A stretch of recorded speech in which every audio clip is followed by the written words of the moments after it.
What is up, guys, and welcome back to the Everything Goes podcast with your host, T and K. A lot going on with the XFL, some big NFL news coming towards you, and a lot going on with baseball, so just stay tuned. Been lit, boy. Everything goes. We now return you to regular programming. All right, let's kick it off. The XFL officially kicked off this weekend. I think there was 3 games Saturday, 2 games Saturday, 3 games Sunday, something like that. And my opinion, it was amazing. I agree. I agree 100%. I think it's going to stick around, and I think it's going to work out.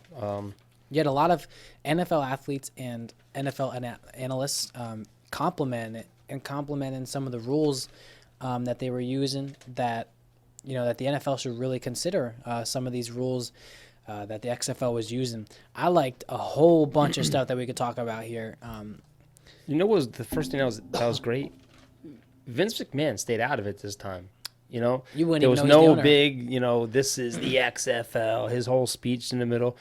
And you know what? This time around, they got their crap together. I mean, they have... You think they probably have a lot of money going into this?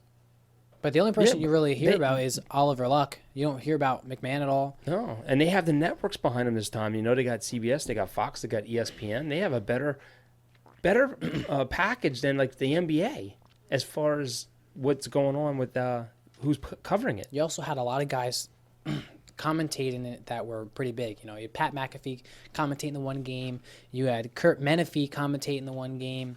You have a lot of people who are higher up who are involved in this. And I said this from the get-go. I've said this so many podcasts. It's nice to have a minor league system, almost, you could say, to the NFL. But I think that this could be a competing thing with the NFL, almost like the Canadian Football League. Their viewing rating was better than the AAF. What was it? Was it 1 million views or 4 million views in the first night? Yes, it was 4. They got a 4. The AAF got a 3. And they said it was ages 18 to 49 were watching. And the XFL sold more tickets in 1 week than the entire season of the AAF. There was a lot of people there. Yeah. A lot of people there. I think the first thing we should talk about is kickoffs. I love it. Kickoff was amazing. I think you love had the kicker by himself. You know what's funny is, stat-wise, in the NFL last year, they had 36% returns on kickoffs. The XFL, they had 91%. There was hardly any touchbacks. Yeah. Which makes it awesome.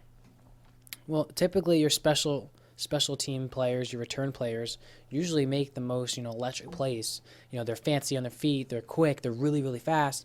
And eliminating the coughing kicks during the punts, eliminating the touchbacks and kickoffs.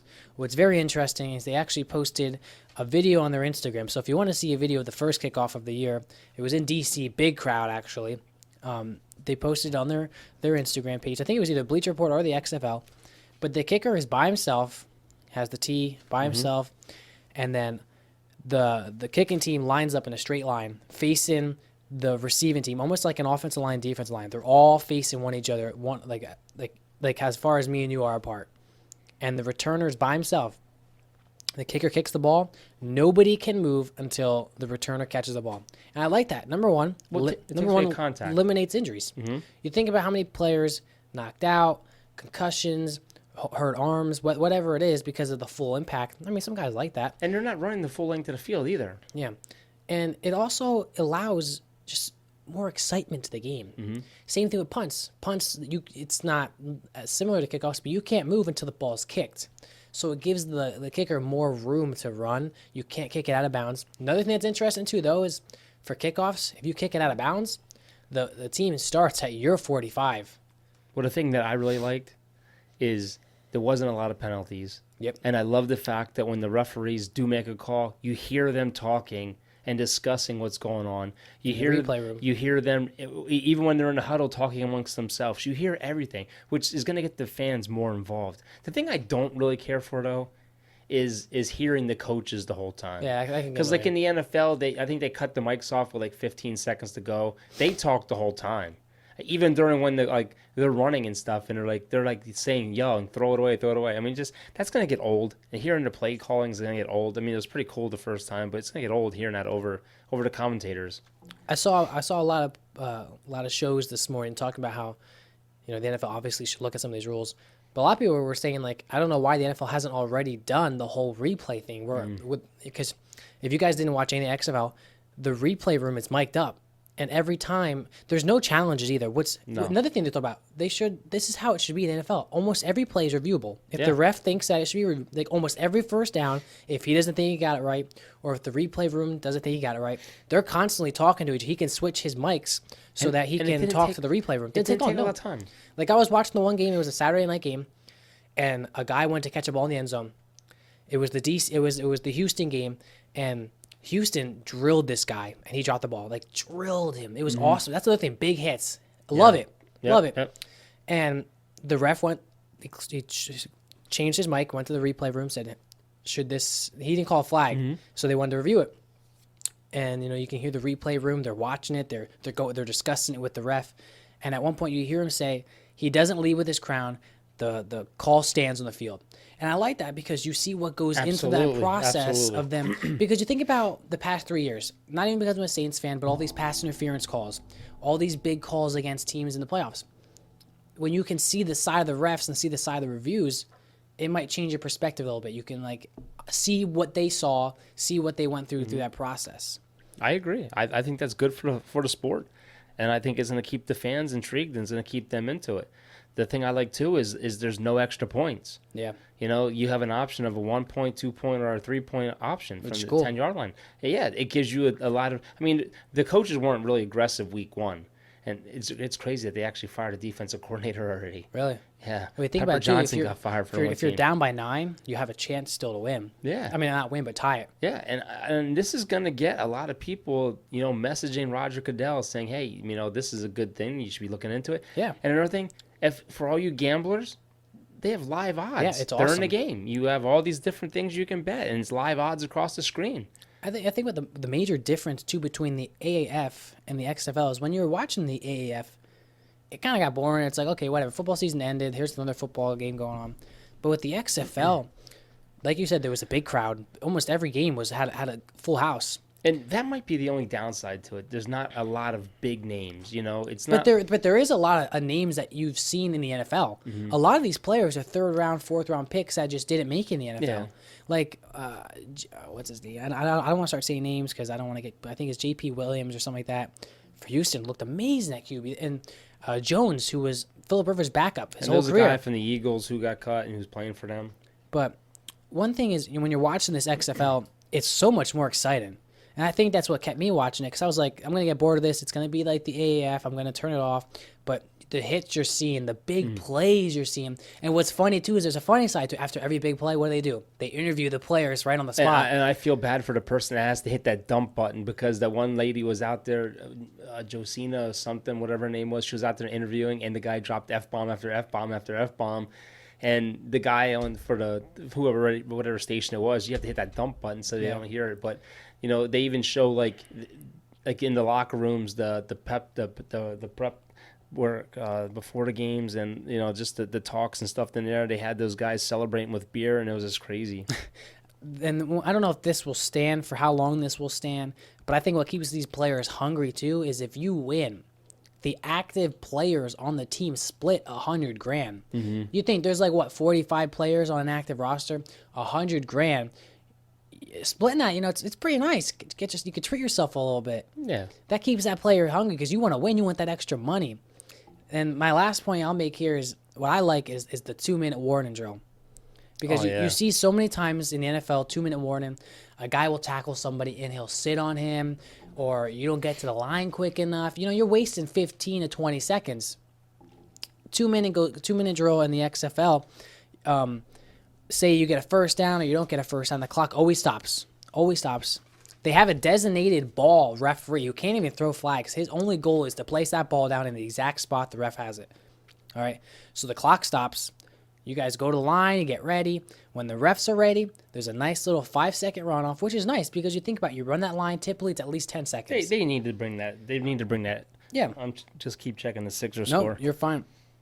5-second runoff. As soon as that 5-second runoff starts, the clock starts. Stay like boom. Yeah. I think that's so nice. I love it because college football has that where they stop the clock till they mark it, especially after a first down. Yeah, They mark. that's how it should be. The NFL should bring that rule. You see a lot of players will like take their good old time to get up, Mm-hmm. waste a little clock. I don't think any of these games went to overtime. I'm excited to see the overtime. That's what game. I want to see because it's like a shootout like in hockey. So I want to see that like they get 5 shots each from I think it's like from the 10-yard line. And then if they tie that, it goes to just one single back and forth until one person scores and the other one doesn't, which is going to be cool. I think the fans are going to love that. Yeah, I'm excited. I think this league is really, really gonna be. I mean, you had people like Robert Griffin, Darius Geis. They have a lot of all these people praising it. Troy Aikman was there. They have a lot Yeah. of big celebrities there that are actually backing this. And as long as I think they get the names, I think it's gonna do fine. And let's face it, some of these guys they might be playing for a second chance in the NFL. A lot of these guys are. So I mean, there are guys that are older, but I like it. I really do. I like it, and I just hope that they continue and they get the bugs out and they just go with it because I think it's going to be fine. I mean, it gives us something between now and baseball. Yeah, it is. So we'll move on from the XFL. A lot going on in the NFL. Dallas is currently trying to get a deal done with Dak Prescott before the end date for the franchise tag. I don't think they want to franchise tag him, but they will if they have to. But there's also rumors of Tom Brady going there. Well, you know what? And there's a lot of, let's face it, Jerry Jones loves this. They're in the news. The Super Bowl just happened. No one's talking about Kansas City. Everyone's talking about the Cowboys. There's a lot of teams out there that are looking for quarterbacks. Yep. And there's a lot of rumors out there saying you franchise Dak, you could possibly get 2 late first-round draft picks for him, or you can get a first in the second round. Would you be willing to trade him? And pick up one of these option quarterbacks that are out there just to get a year or 2 out of them. The Cowboys aren't going to be able to win a Super Bowl paying him $30 to $40 million. No, you gotta take a team friendly deal here. You're so young. You're gonna get another contract. Let's be honest there. I've heard so many mixed reviews on the air about this. I think Dak is a good quarterback. I think he's young. Would I take Tom Brady for 2 years over him? I would, because Tom Brady could win a Super Bowl with that team. Absolutely, hands down. Colin Cowherd had a good thing on there. He's like, you know what? If you believe in your heart, Dak is either the first or second best quarterback in your division, you sign him. Which I think he is. But the problem with that is say you pay him $38 million. Is he better than Carson Wentz? He could be. Yes, I think maybe he could be. But if he's not, then he's the second best quarterback in that division. But what if you sign him to a long-term deal? And what if you sign him to $38 million a year and he gets outplayed by Daniel Jones? How bad is that going to look for the Cowboys? Bad. Yeah. Because you think about it. You sign him to that contract. You have guys like Quinn, Malik Collins, Bennett, Byron Jones, Antonio Brown, Hyder, Sean Lee. Not Antonio Brown, Anthony Brown. Yeah. Sean Lee. A lot of players. You have a lot of guys up on contracts. You're not going to have money to sign them. No. And that's not even talking about on the offensive side of the ball. Yep. You have Amari Cooper. Yep. You have Randall Cobb. You have guys. I mean, you're talking today about maybe they should think about trading away Tyron Smith. They picked up Connor McGovern in the draft last year. It's just the Cowboys screwed themselves. When they had a chance 2 years ago to sign him for like $20 million, $24 million, they should have. They should have locked him down. They sat out and waited. And now he's already saying, if you franchise tag me, I'm not going to show up. I heard that. And that's bad with a new coach. I heard that he said that he'll sit if he gets franchise tag. My what's funny is it's different for a quarterback. As a running back, yeah, you sit out. They might not find a good running back. As a quarterback, that's bad. That's bad if especially you sit with out. A new coach and new scheme. Because let's be real. If they get a guy in there who say he goes 5-3, 4-2, something like that, you're not playing when you come back. Yeah. You sat out and you made this franchise look like the laughingstock. Yeah. Now you got this point. Obviously, Dak had a career. Obviously, passing yards, touchdowns, whatever you can say with that. Another thing, too, is you look at the QBs who got contracts the past 2 years, okay? Just bear with me a second. Yeah. Carson Wentz, you think about this. He hasn't had a healthy season yet, but his team believes that he's the franchise quarterback of their team, okay? And they also said they came out and they forced that contract because they knew what Dak and them were going to sign. And I think of this, too. Think of this. Think Jared Goff signed a contract. You think Mahomes is going to sign a contract. But why has Dallas not given Dak a contract? Do they not believe that he is their franchise quarterback? That's a question going around too. I don't know. I mean, let's face it. Dak's in the driver's seat. You got a new coach in there. They want the quarterback in there. They offered him $33 million back in September. He turned that down. Mm-hmm. His agents are the best around. They're not going to negotiate. They're going to stand firm on what they want. And let's face it, the ball's in their court. They're going to sit out and wait for Patrick Mahomes to sign. Patrick Mahomes is going to flip the market. And he doesn't deserve Patrick Mahomes money. He doesn't. He doesn't deserve 35 what Russell Wilson's getting. And what sucks is obviously when you're teammates, you want your teammate to get paid. But it's gonna, like you said, it's going to be tough for Jerry Jones. Obviously, he has a lot of money. It's going to be tough for him to move some money around to sign all those defensive players. You're not going to. This is going to take us back to where we were with Tony Romo. If you pay him that money, you're going to have a good offense, no defense. And that's what's going to happen. The Cowboys are 26 free agents are available. You saw that when I was growing up in high school. Drew Brees took big contracts, no defense. There's a lot of holes to fill in this team right now. And if you spend that money on him, you're in trouble. Now let's get back to the point of, would you say Jerry Jones, doesn't sign Dak Prescott, and out of nowhere, it's probably not going to happen, but just say Tom Brady 2-year deal. I think me and you Noah, we were all looking at those stats today. Mm-hmm. Tom Brady put up some decent stats with not a lot of talent on his team. No. Now you think about the talent. Say you bring back Edelman had 101 receptions, and then it was James White with 70, and Sanu then it fell off. It fell off. Was a bust. After James White was 77, I believe, reception. It fell off to 29 as the next person. And then you had an old Benjamin Watson, and it's not like a Rob Gronkowski. Let's face it. Tom Brady has a quick release with that line that Dallas has, and with the weapons they have. Yeah. Now you think. But the problem is you're going to assign Tom Brady for $30 million. That's what he's looking for. Listen, so would you want to pay $30 million, or would you want to get someone even lower on the scale? Would you want to go after a Ryan Tannehill? No. Why not? No. Why not? You think about this. You can sign the best quarterback to ever play this game. Who's aged? For 2 years. Who, out of those 2 years, he could possibly win you 2 Super Bowls. Would you take 2 Super Bowls in a row? Or sign a... There's no guarantees to that. No, I'm not. I'm just saying. Or would you want to sign a Dak Prescott to like a 5-year deal who maybe will take you to the Super Bowl one time? You want those Super Bowl rings. I do want the rings, but the thing is... You think you bring Amari Cooper back... You're saying Tom Brady comes there and basically guarantees you 2 Super Bowls, which is not true. You think about what he did with... Drew Brees has done in the last couple of years with the talent he's had. Yeah, okay. Great defense. Yeah, Super Bowls aren't guaranteed. No, but you think about how many times... You look at the coach that's in New England compared to the coach we have in Dallas. You think about how many times he took the Patriots to the Super Bowl with not much talent. Yeah, because he. I think about you bring Amari Cooper back. People's trash. You got Jason Witten there who can still play. But that's another thing. Randall Cobb. You got the best running back in the league, Ezekiel. You got to think. Tom Brady's never really had a good running back. You throw that all in there with a good defense you guys still have, and you can sign some of those key players. To me, Super Bowl favorites right there. I'm sure on paper you're going to look like it, but you know what the thing is you have to sign your defense. The defense has, 7 of the freaking defensive linemen are gone unless we sign them. Yeah. Robert Quinn, Bennett, Hyder, Malik Collins, Antoine Woods, Daniel Ross. There's a lot of Covington. There's a lot of big-name guys that are going to be gone. I just hate the whole, You can't give 75% of the cap to 5 players. And me and you, we heard a good debate that maybe the smart thing would be to sign Dak Prescott to a franchise deal just because you have a new coach. You don't know how well that chemistry is going to play out. So you want to see how that works the first year. Well, here's some stats. Pro Football Focus came out with the 2019 top 100 players. And on this 100-player list, there was 9 quarterbacks on the list. Okay? Dak was number 93. The quarterbacks ahead of him... Was this top 100 quarterbacks? No, top 100 players. In from the last NFL, year. And there was nine quarterbacks on the list. Dak was number 93. Okay. So there's 8 quarterbacks ahead of him that were ranked better.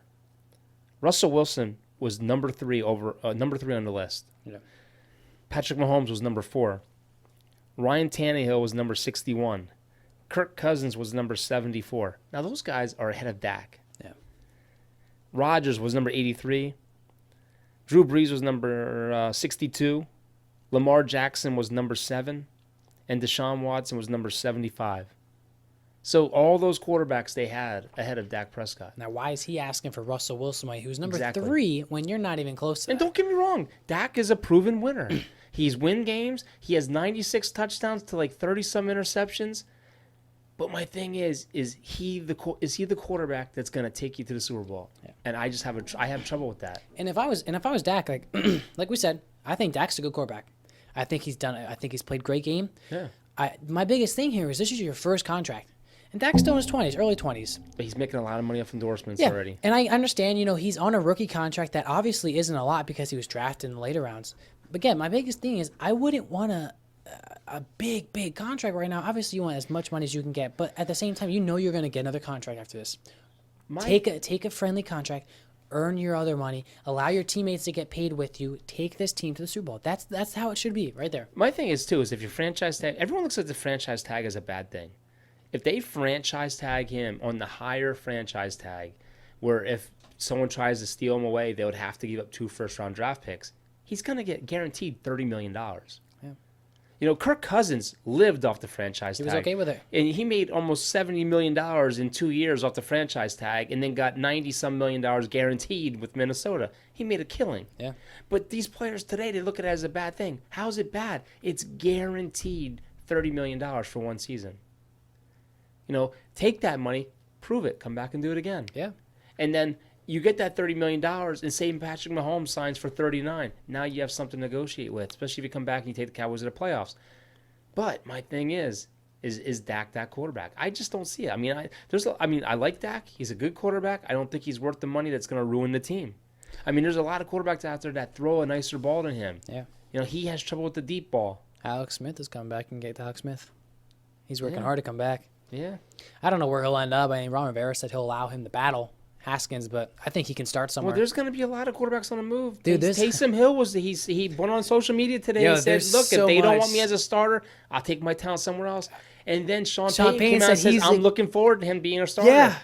Teddy Bridgewater, where's he going? There's people saying that he's going to be the starter for Indianapolis. They're saying Tom Brady is going to the Raiders. He's going to San Diego. He's going to Dallas. They have him going all over the place. It's going to be very interesting. I'm so excited for this offseason. What's Drew Brees going to do? Drew Brees leaves. He said end of February, and yet here we are. It's still waiting. Drew Brees is another option. He don't want to be the Saints. Come to Dallas for a year. I'll take you for a year. He wants to stay in Saints. What? But then there's rumors too. Say Drew Brees does leave. They don't even know if they have enough money to even sign Teddy Bridgewater unless he takes a team-friendly contract. They only have $16 million in cap Now they space. said they can turn that $16 million into $50 million if they cut a couple players. Well, Phillip Rivers today met with San Diego. They said enough's enough. They had a cordial meeting and they separated. They said they're done. He had 17 years there or something like that? A lot of people said that he's going to retire because he moved to Florida. He came out today and said, I can still perform at the high level. He wants 2 more years, he said. 2 more years guaranteed. I bet you $5, any money, Tampa Bay is going to offer him a contract. They have him going to Tampa Bay. He's just an older version of Jameis Winston.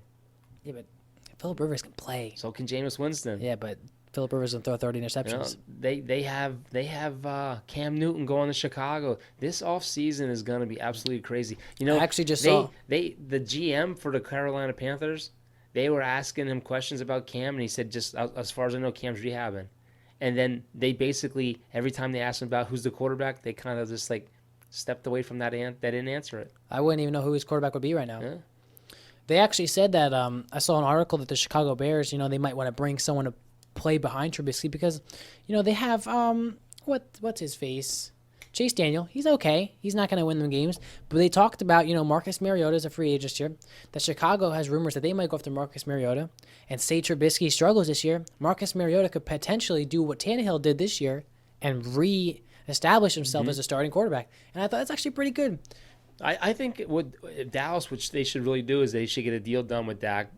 Just tell him, say, look, 35 is our max, and that's it. Are you going to get franchise tag? Then, if he doesn't take it, you have to think about trading him. And if you can, there's teams like the Colts who, if you trade Dak to the Colts, you're going to probably get 2 first late round draft picks in the first round, because they're going to be a playoff team, let's face it. So you'll probably get whatever they have for this year, which I don't know what it is. Might be a top 15 or something. I don't even know what the Colts did as far as where they finished. But next year, you might get a 24th. So say you get a 15th this year and then you get a 24th or 25th next year. Is it worth it to them? Who knows? And then you bring in someone like, who knows, Tom Brady for 2 years. Honestly, at this point, I'd be excited for it. Even like they talk about Derek Carr. I'll take Derek Carr with that line. I think Derek Carr for $20 million. I think he can throw the ball well. I'll take him. Yeah. You know, heck, Ryan Fitzpatrick would play well on your team. When he had a line out there in L.A. For the Raiders, they went to the Super Bowl. So I would take him. I'll take him. Who? Carr. They went to the Super Bowl? Yeah. That's the year he broke his leg or something like that. I think they lost in the playoffs because Connor Cook came in and lost. Oh. Well, they did go to the Super Bowl because that's when that guy for the offensive lineman went missing. That was a couple years ago. I don't know. I was gonna chime in. Sixers tied. Can you imagine, like, just say this happened? Okay, say Dallas, like, screw it. You know, we got players to sign. You don't want to sign with us? They can't trade him, obviously. Say they franchise tag him. Okay. Now, if they trade him while they franchise tag him, do they still need to pay him all that money? Or does that team take over that money? Team takes over, but you know what? Dallas could lose a top receiver and a top cornerback, Byron Jones. So say Dallas says screw it. Well, franchise tag him. They trade him for 2 first-round picks. Okay. Yeah. Sign your defensive players. Absolutely. You sign your receiver back, and then you can package those first-round picks and get get a quarterback. I think you got 2 first-round picks. You can draft your next quarterback. Call Tom Brady. Tom Brady, listen, we want you to come in for 2 years. You know what I would do? You'll train this young guy. You know what I would seriously do? I wouldn't even sign a quarterback. Cooper Rush, you're a quarterback. And you know what? I hope they freaking lose every game and we get Lawrence next year. I like him.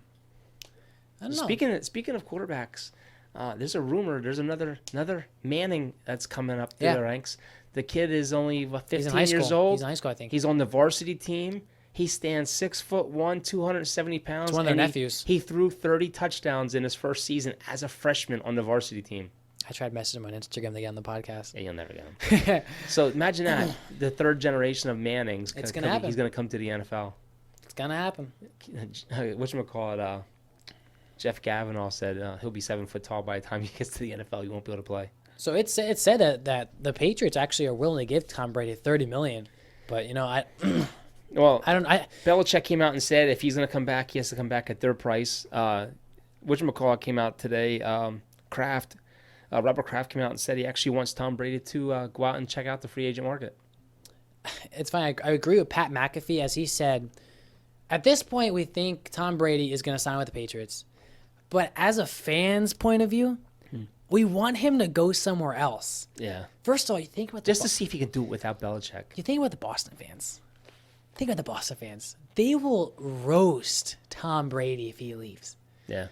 You think about the last person to do this, Peyton Manning, and it worked out well for him. Yeah. Everyone, he left the Colts. He went to the Broncos, won a Super Bowl. I think Tom Brady could win a Super Bowl anywhere. You know what's funny too about talking about Super Bowl? How about the 49er fans? I mean, they're absolutely ridiculous. I didn't see what happened. They want to get rid of their quarterback already, Jimmy G. Why? Because he choked in the playoffs. How did he choke? Super Bowl. How did he choke? I don't know. I thought they played very well. I think they lost, and when you lose, you say stupid shit. Yeah. And they blew the league. It's a team that they blew that league. In his first full season, he's a starter. He takes him to the Super Bowl. The fans are calling for him to be replaced. The guy had a 69% completion rating. Do you know his record? I think he only has, 4 losses in the past 3 years? I mean, obviously this was his first full year. 69% completion rating and 101 quarterback rating. And they're talking about a replacement. They're stupid. Saying they want Tom Brady. You know how many teams would want that quarterback? Yeah. Come to Dallas. Yeah, come to Dallas. I guarantee you Bill Belichick will take him back in a heartbeat. Yeah. Another free agent that's on the move currently is Greg Olsen. A lot of people thought he was going to retire, but he has scheduled visits with the Seahawks and the Bills and the Redskins. They're saying there's a good chance he might go to the booth. No, I think he's going to keep playing. I think, obviously, he's not a high-value tight end like he used to be. He's not like the Pro Bowl tight end he used to be. He's been dealing with a lot of injuries. But you think about this. If Jason Witten can still play, I think Greg Olsen could be a very good red zone threat, a very good veteran presence to have on the team. You think about a team that has a lot of talent, right? And they could use like another key player in the end zone to score some touchdowns. I think that he could really be a good help to one of those teams. I don't know. I mean, let's be real. If he's coming off from a team that hasn't been in the playoffs in a couple of years, I'm not going to the Redskins. I'm going to the Seahawks. Redskins I think they have their future quarterback, and they have all their stuff. Yeah, but they're currently rebuilding, and then their cornerback Dunbar wants to be released. But I'll tell you right now, if they get Chase Young, they're going to have one of the best young defenses in the NFL next year. The Redskins are going to be stacked. Mm-hmm.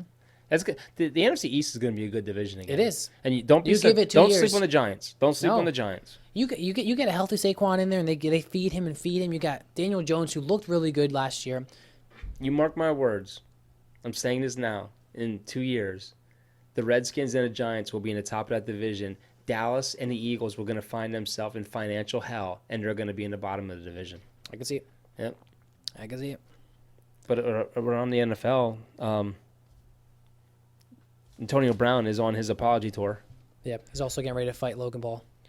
He's going to do whatever he can to make money. He actually was in Pittsburgh on a radio station apologizing to the Steelers, and he's. You know what it sounded like?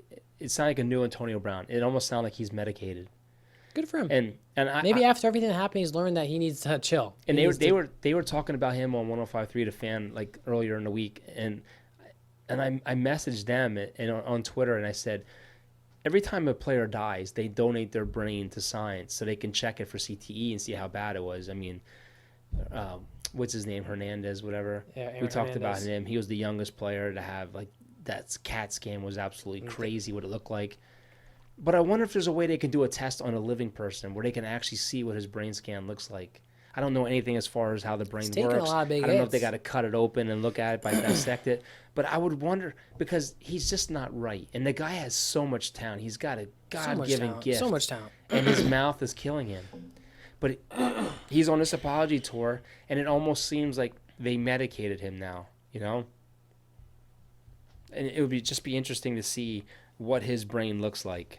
It's interesting, just everything that he's gone through personally. I personally hope he is changing. I hope he's changing his ways. He's easily a top 5 receiver in the league when he's playing, if not top 2. Yeah, we talked about this earlier. Cam Newton optimistic about his return. He said he's going to be returned to Carolina, but the GM declined to answer any questions about it. I got a question. Yeah. Would you take Cam Newton in Dallas? No. Because I would take Cam Newton in New Orleans. Too many injuries, and I don't like running quarterbacks. I saw that with Quincy Carter. He doesn't even run that much anymore. He's got a cannon of an arm when he's healthy. Yeah, he just doesn't do anything for me either. No. Too many injuries, especially to that shoulder, to those knees. No, he's done. I like Cam. I do. He's got a great arm, but I just no. I saw how much money the Rams owe this year for players. You should see the financial stats that they're going to have. Brandon Cook, $16 million guaranteed this year. Jared Goff has a lot. Todd Gurley was like $16 million. It's a lot of people. I think it was like 5 players on their team this year. Oh, they owe them a lot of money. It was like the stats they were showing is just crazy. Lamar Jackson just needs to take notes because these running quarterbacks don't have long careers. Cam Newton's a mess now, injury-wise. You look at Robert Griffin III, what he went through with his legs and everything. Think about when he gets tackled, he doesn't I feel like a lot of the running back quarterbacks when they get injured, it's because they slide late or they try and do something. But like him, it's like almost like he turns into a receiver and he just gets tackled. The best quarterback that I know that takes care of himself is Russell Wilson. He gives himself up. No one touches him. He slides all the time. But other things around the NFL, the Eagles are not hiring an offensive coordinator. Doug Peterson will take over the reins on the play calling. The Eagle fans, they're going to have a lot of changes at the receiver position. Aguilar's going to be gone. They're I guess looking to get rid of Eric Weddle retired too. We didn't say that.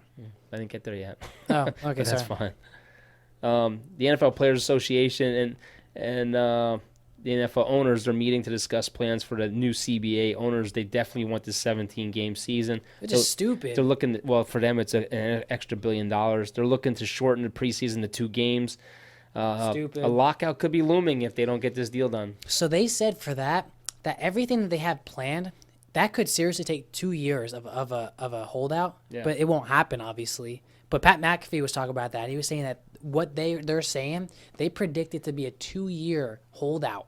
Yeah. But he said it obviously probably won't happen because it'd be terrible But for business. you know who's gonna benefit from that? The XFL. Yeah. The XFL benefit from that. You'll see players go over there. Yes. Tony Romo, man, he's living high on the hog right now. His contract with I think it's CBS is up, and he is looking right now at options. And ESPN is reportedly offering him $14 million a season, which is more than most coaches in the NFL, to be the Monday Night Football broadcaster. I don't want him to be Monday night. I like him on Sunday. I like him with Jim Nantz. I really do. I do too. He's honestly the best commentator probably ever lived. He's gonna go where the money is, and maybe CBS. Is that CBS or NBC?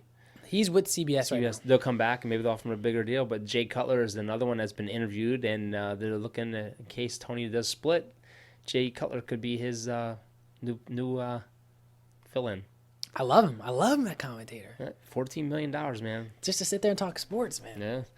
One more thing I have is the Rams are expected to sit down and talk to Todd Gurley, who is going to be $17 million against the cap next year. They're regretting the deal, and they're trying to change that deal.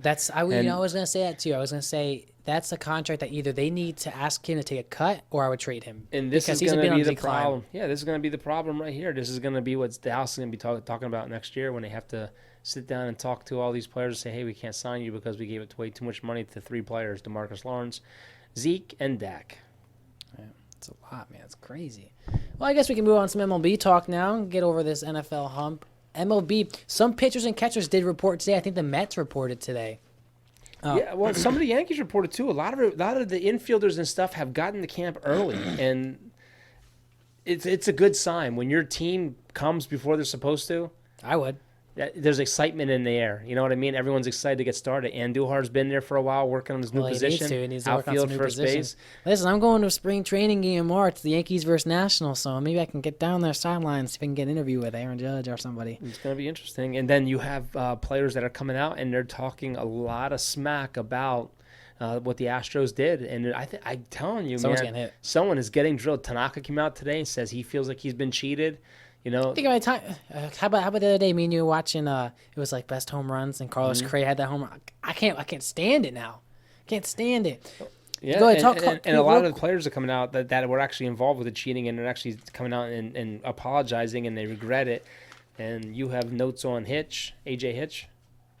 AJ Hinch. I wish I would have done more to stop the Astros cheating scandal. It's fake. It's fake. He was all. Now there are actually new news. There's new news that Carlos Beltran, a player who played with the Astros, came out today and said that Carlos Beltran was the lead guy in this. That you couldn't stop him. That he was all for it. He came up with most of it. But AJ Hinch, me and you were watching that interview a little bit. He finally came out and had an interview about everything that happened, and he said that I'll always feel responsible as the man out in front. It happened on my watch. I'm not proud of it. I'll never be proud of it, but I have to own it. Now, they did ask him about the buzzers underneath the jerseys. He ain't going to answer that. And he came out and said, the MLB investigated us, and they investigated us for all these emails, and he completely went over it. Mm-hmm. And that right there just shows me, okay, you didn't deny it. You didn't say, no, we didn't do that. That shows me clear as day that you guys were cheating even more, and the MLB just didn't find out about it. Well, Hammer and Hank came out, Hank Aaron came out, and he said that, first of all, he said, no, Pete Rose should not be reinstated because Donald Trump, everyone's pushing for Pete Rose to be reinstated. And I think as a player, Pete Rose should be reinstated. As a coach, no. As a player, he was the all-time hits leader. He needs to be in the Hall of Fame. But Hank Aaron came out and said all these guys should be kicked out of baseball permanently. You cheat in the game of baseball, you should be gone. Yeah. And I agree. These are millionaires, and your job is to go out there and hit a ball. And without assistance. You see what came out today? So Alex Cora, the guy from the Astros that cheated, when he went to Boston and the Nationals, when he lost, he told the Nationals, watch out for the Astros because they're sign stealing. Dude, the guy that initiated this took it to Boston and then tells them. That's crazy. Yeah. I saw that as a shock. They're saying this goes way back to like 2015. I can believe it. And adding on to this, the MLB came out today, and I think this is just a total smokescreen to get everyone's attention off of what's going on with the Astros and Red Sox. And they want to announce a new playoff format where they want to add 2 more wild card teams to each division. So what's going to happen is wild cards play one round, then wild cards another round. Number 1 team gets a bye. All the higher seed wild cards will play a 3-game series at their park. The lower seed will not get a home game. After they play that series, the number 1 team gets to pick who they want to play, and they have to announce it on TV. That's so weird. It is why weird. Why is that getting like that? I don't know. It is weird. But I think this is just a smokescreen to get everyone's attention off of what's going on with Boston and what's going on with Houston. But they just came out and said they're not officially releasing yet what they're going to do with Boston. And there's been the first lawsuit now against the Astros. I don't know his name, a reliever for the Toronto Blue Jays. He had a game where he pitched against them, and he said it ruined his career. He came out and he got lit up.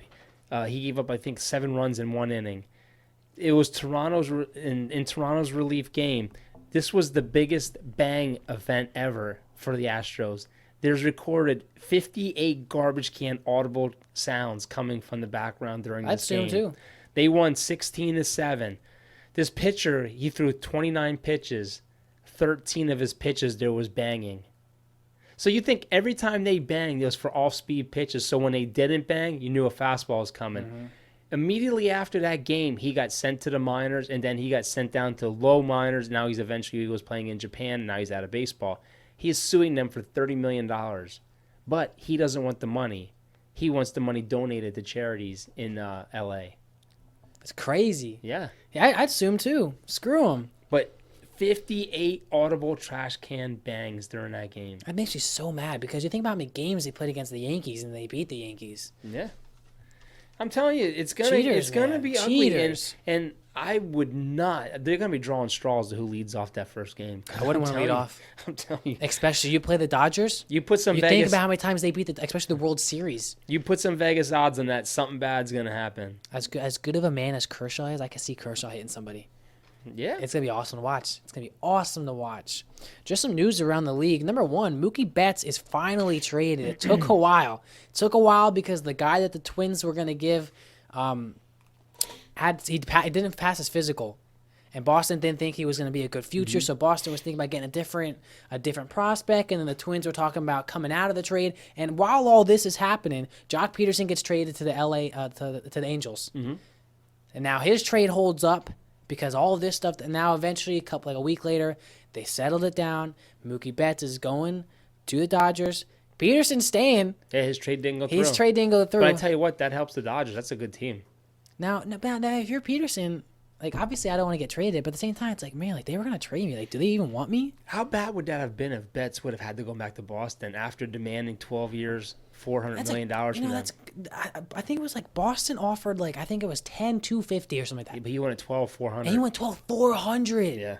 Who deserves that much money? Mm-hmm. $420 million. Yep. That's crazy. Now the Giants are going to sign Hunter Pence. He will earn $3 million, according to Kerry Crowley. Okay, that's awesome because I'm happy he's back. He had a great year with the Rangers. Signed a minor league deal with them last year. I saw this crazy thing the other day. So you have Ozuna, who signed with the Braves, right, for a 1-year, $18 million contract. Okay, 1 year, $18 million. The Reds offered him a 3-year, $50 million contract. And he took a 1-year, $18 million contract. I saw that and I was shocked because someone's offering you 3 years. And in baseball, most of that money is guaranteed, you think, right? Yep. You're playing for the Reds, who have a decent, good team. I mean, I understand. The Braves obviously have a World Series team. Don't get me wrong, warm weather. But the Reds have a good team. The Reds are going to be one of the teams I'm going to watch this year. Reds and the White Sox are going to be winning the divisions. You're free agent. You want to keep playing ball. Now, I don't know if he doesn't want to play much longer or what, but you have a team that offers you 3 years, a solid $50 million to support you and your family, and you just take $18 million. Just didn't make sense to me. No sense to me at all. I also saw Kevin Pillar is interested in the Red Sox because the Red Sox obviously don't have Mookie Betts anymore, and also the Pirates are interested in picking him up also. Well, it's funny, man. I haven't been coaching in, 2 years now? 3 years? This is the 3rd year. And I was getting that itch the other day. Yeah, you were. Downstairs looking at the trophies and reminiscing at the pictures and stuff, and the itch is there. I saw that Carlo Gonzalez got picked up by somebody today. I don't remember who. It's really bothering me right now. We need our stat guy. I'm going to look it up real quick. But, I mean, if you have anything you want to add. Nothing baseball-wise. I have... Well, we could talk NBA because Al Horford just got benched over Kuzma. Well, he didn't get benched. He didn't get benched. They put him on the bench this game because they're playing the Clippers, and that's what I keep looking at. The Clippers they went small. They have a small lineup now. Yep. So they didn't want to go Embiid and Horford at the same time. And the Sixers are winning right now, 63-57 in the third quarter. There's obviously a lot of drama with Embiid right now. A lot of drama. Getting boos from the home crowd. And I'm getting to the point where I've been having this conversation online with a bunch of people. I think it's time to trade him. I really do. He can't stay healthy. He's becoming I don't want to say he's becoming a pain in the butt, but he's becoming an attention hog. It's almost like it's no longer about Basketball, it's about drama. Yeah, and it's like just, I think my whole thing is the Sixers were supposed to be better than this. They're the number 6 seed right now. Supposed to be the best defensive team and good team all around. You only have 2 teams behind you, and it's 3 now. I think they're the 5 seed. I think they passed Indiana by a half game, but they have Brooklyn, Indiana, and Orlando behind them.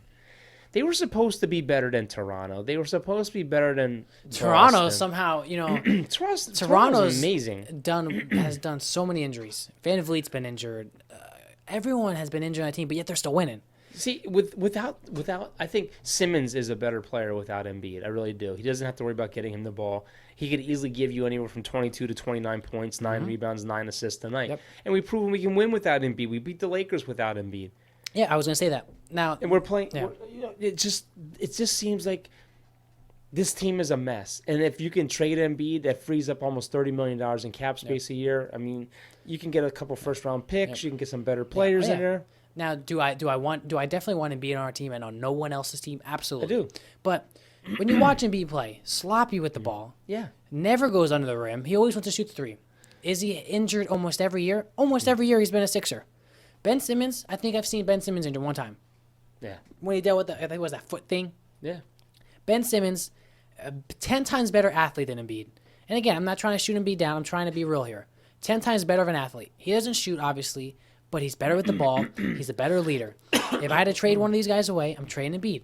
You can get a first-round pick out of Embiid, get a great shooter to hook up with Ben Simmons, because Ben Simmons doesn't need to shoot. He can put up 36, 40 points without even shooting the ball. But my biggest thing is Jimmy Butler's always saying, "Come down here, we'll take you." Mine would be stacked.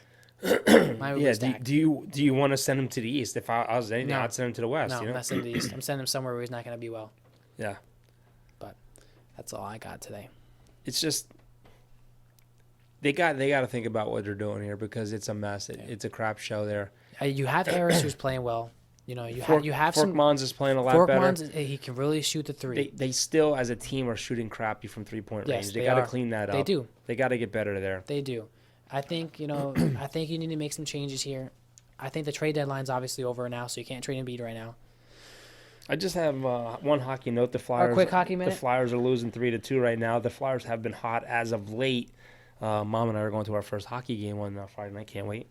And the coronavirus. Everyone's been talking about the coronavirus.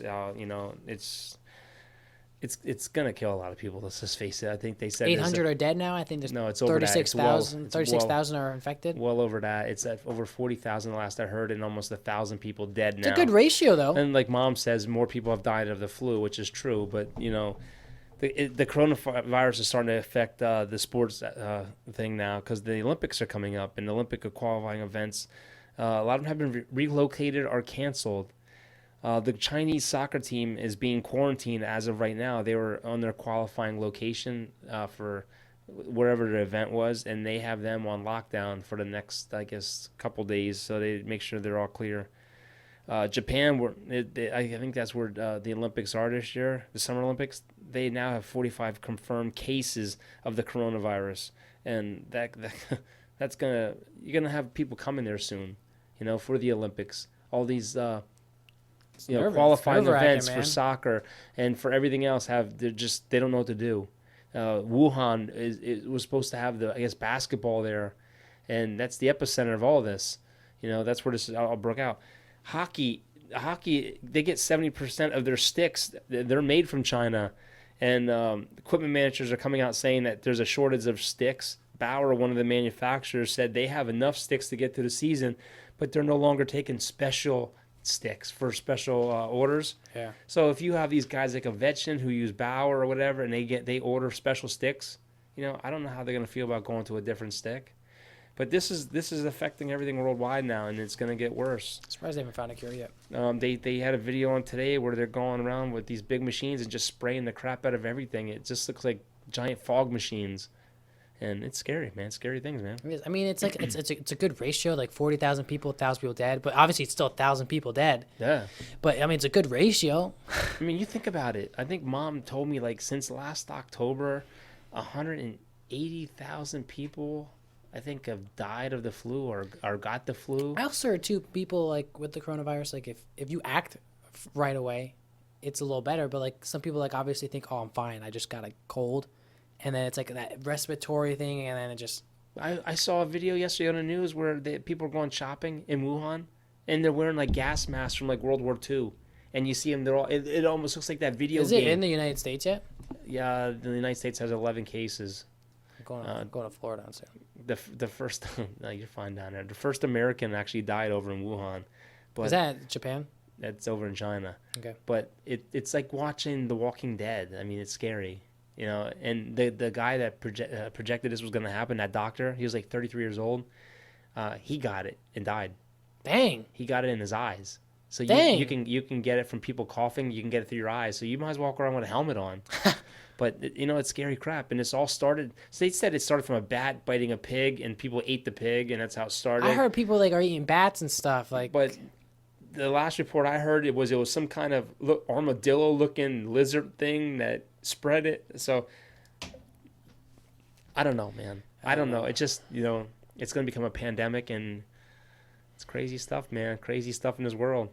But that's all I got for today, man. What was that? Plagues and stuff, you know. Oh, you know what? I wanted to tell Noah. I forgot to tell him. Scott Linehan, the Cowboys' old offensive coordinator, was picked up by LSU Tigers today. Yeah. I hope you enjoyed that one championship, because all they're going to do is run the ball. Well, we hope you guys enjoy this podcast. You can follow us on our Instagram page, Everything Goes, our Twitter page, our Facebook page. Stay up to date with all these things. But Sixers are up 10, baby. We'll get this up for you guys. We're gonna shoot for a guest Thursday. Hope you guys enjoy this podcast. We'll see you next time. Peace.